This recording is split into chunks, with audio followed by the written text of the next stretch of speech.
شاعر فهیم الله عابد اشنا لیکي چې ما څه په مینه د کتاب مطالعه کوله، ما به تر نیمې شپې کتاب ته شبګیره کوله.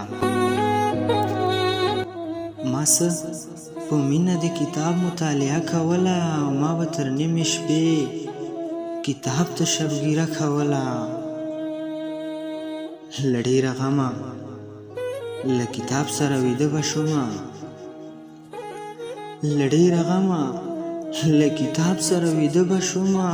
ما به سلګۍ وهلې، مور راته کیسه کوله.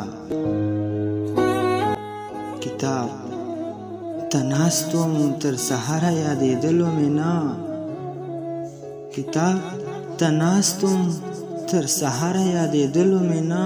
ما په ژړا کې خپل بادار ته بګیله کوله.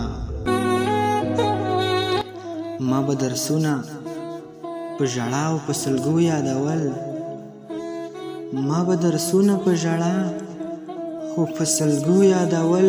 ما به کوشش کولو، ما به اراده کوله. عابد اشنا ملنګ خفه وم، ژړل مې پسې. عابد اشنا ملنګ خفه وم، ژړل مې پسې. یو چا په نیمه شپه مې سر ته زمزمه کوله.